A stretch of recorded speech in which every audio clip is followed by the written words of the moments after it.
It has been over half a decade since Breath of the Wild was released. With the ever-nearing release of Breath of the Wild 2, it is time to take a look back on 2017's Game of the Year. The game begins with Link being woken up 100 years after Calamity Ganon attacked. Somehow, after sleeping in water for an entire century, Link doesn't look like a dried grape. We grab an iPhone and make our way out of the cave and see a genuinely amazing overview of the world. People say that this game looks bad graphically, but I find that it's made in such a way that the visuals outweigh the objective quality of the textures. It is here where the best and worst part of the game begins, the Great Plateau. I think it is saying something that I spent nearly an hour and a half up here. That may be because of the fact that I kept trying to do things the opposite way of intended, or I am just trash at the game. Seriously though, this is both my favorite and least favorite part of the game. The only section of the game that is linear, but is also the only part of the game without one important item, the paraglider. There's a great sense of scale when you actually have to climb things with the fear of falling, compared to having an item that makes falling to death nearly impossible. Of course, if we are talking about the speedrun of the game, then take everything I said and throw it out the window, because you will still end up flying anyway. In order to get off the Great Plateau, we need to beat 4 shrines after we activate this giant tower. The first one can be summed up pretty simply: magnets. Let's not forget the old man that stalks us through the plateau, telling us what we need to do. I warp back to the tower and decide to flex my gaming skills by jumping off without dying. That is not the full damage cancel I was going for.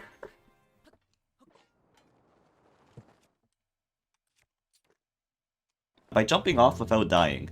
The next shrine is surrounded by guardians, but they are very easy to deal with. All you do is reflect their beam. Moving on to the shrine, we unlock the bomb room. By far, the greatest rune in the game. We will see its true potential unlock later though. Since I am in master mode, I have to sneak past the Lynel that patrols the forest to get to this cliffside. Simply cut down a tree to cross this chasm and then climb the mountain. In this shrine we unlock stasis, which to be honest, I sort of forget exists a lot of the time. We keep climbing the mountain until we reach the highest point where the old man, much like Sans, teleports to us and gives us a jacket. With the jacket, the cold weather is no longer a problem and we can reach the next shrine to unlock Cryosis. At this point we are essentially free to leave the plateau, and all I need to do is go and get the paraglider. However, I decide to pull a Giga Chad move and retrieve a powerful weapon in order to slay the Lynel. All you have to do is descend down this waterfall, and... Okay, so this is actually a bit harder than I expected. Hey! What are you doing? Link, I'm going to kill you. Anyway, after spending 1,000 hours attempting that, the Lynel has probably died of natural causes, so I decided to just retrieve the paraglider. I first upgrade my stamina vessel because that is what true players do, and climb up the church. The old man reveals that he is the okay, I don't know. I just skipped through the cutscenes because, let's be honest, does anyone actually care about saving Hyrule? The most overpowered item in any video game. I decided to utilize the greatest feature in this game. The bomb jump, or bomb boost, or whatever you want to call it. Since I had not played this game in a while, I am not able to perform the boost very well. At a certain point, I just give up and decide to watch a tutorial.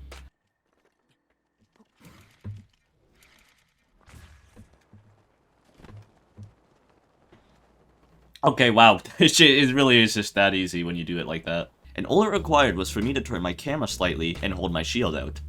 With this, I enter another shrine, and realize that this is the perfect opportunity to use the glitch to the fullest potential. This is part of what makes replaying the game so fun, when you learn all of these glitches, and you perform them wherever you want. At this point I question what exactly I plan on doing. There are about 200 different ways I can go right now, but I opt to head to the place that no one expects you to go first, the Lost Woods. I bomb boost my way there like an absolute Chad, much like people who subscribe to the Mitzies are. Unfortunately, you can't boost your way into the Lost Woods, as apparently the magical fog extends well above the trees. That means I just have to head in normally, which involves using a torch to navigate the fog. It is a pretty clever puzzle, using the embers of the torch and wind to determine which way you need to head. I'm surprised no one else successfully managed to do this for 100 years. Maybe no one tried. Chilling in the middle of the lag-infested forest is the Master Sword. The Great Deku Tree tries to tell me something, but once again I only care for the sword, not the lore behind the sword. Now usually, the Master Sword requires 13 hearts in order to pull out.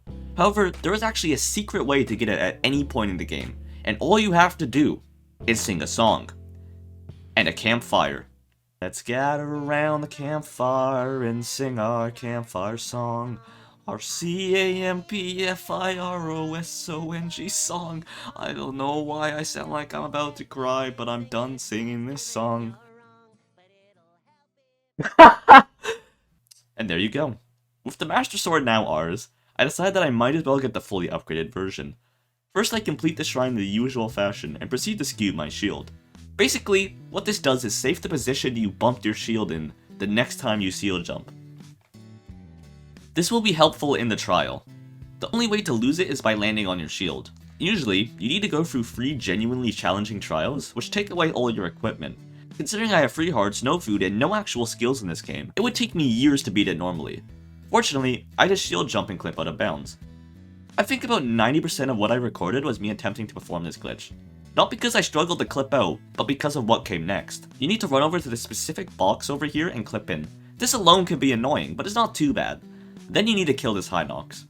This wouldn't be that hard if you had weapons, so you need to get a little bit more creative. Obviously, that means that you grab this metal box and proceed to smack the ever-living shit out of him. Bah. Bah. Oh. I got a little bit too excited, and that caused me to mess up a few times. But once you get the rhythm, it is easy. Since there are 3 trials, you need to repeat this 3 times. Clipping out the next trials is a little bit more interesting than before. You need to paraglide across the map for a second, and the third one it involves you running through some kind of shadow realm before climbing a mountain by simply just running up the side of it. The way the game is programmed allows you to beat this Hinox every time and get the completion for the trial you selected. And with that, we have unlocked the Master Sword at its max potential. I figured that I might as well get the Hylian shield to complete the set, so I set out to Hyrule Castle. Hyrule Castle is by far the best area in this game.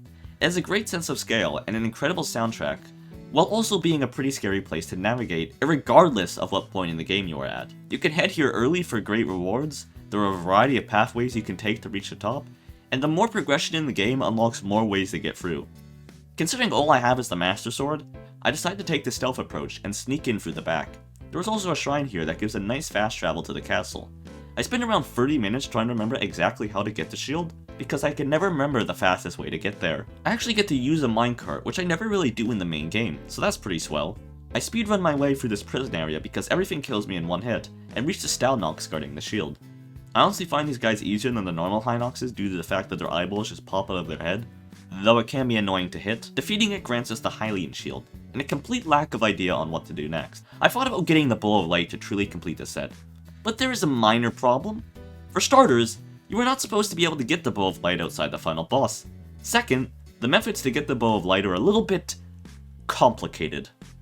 A year ago I did a glitch which involved extremely precise timing to actually start the glitch. The next step was to beat the whole game, without dying. This was also problematic because it required more progress in the game than I actually have. However, it turns out there is a second method. It is a lot easier to perform, and allows you to get the Bow of Light without creating a new save file. And all you have to do is count every single key item, piece of armor, and arrow slot in your inventory, take that number and count every stackable item as 2, then overload your menu by dropping a bunch of multi-shot bows with shock arrows. Then, perform an item smuggle, and then sell those items you are holding. Throw one more item out and count that as 4. You need to do this enough times so that you count enough 4s to surpass the initial number that you calculated, and after this is done, sell every item in your inventory aside from your weapons, bows, and shields. Then, head to Hyrule Castle and reach the Sanctum checkpoint. Make sure you have nothing equipped when this triggers, defeat the boss and grab the Bow of Light and drop every shield and bow. Reload the autosaves and you should have the Bow of Light. Head back to Link's house, which you need to have unlocked, and deposit the Bow of Light. Then, realize that you messed up because you died during the boss fight, which duplicated every item in your inventory, which messed up the rest of the glitch. Well, that happened. Instead, I head to the place where everyone probably went on their first playthrough. Karaoke Village. It is here where we meet Impa, who tells us something. You can probably guess what I did. Interesting. I buy some new clothes to make myself look cooler, and visit one last stop.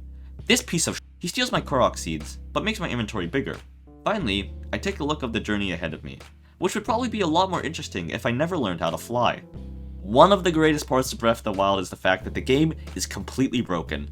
However, it is not broken in that there are bugs that inconvenience the player, but that they benefit the player. The first time I played this game, I never performed a single glitch and was able to appreciate the world a lot more. Nowadays, I simply fly across the map and forget that walking is meant to be a vital part of the game. If you enjoyed this video and want to see more, be sure to subscribe and comment down below. 99% of people who watch my videos aren't subscribing. At 5 subscribers, I'll do a face reveal.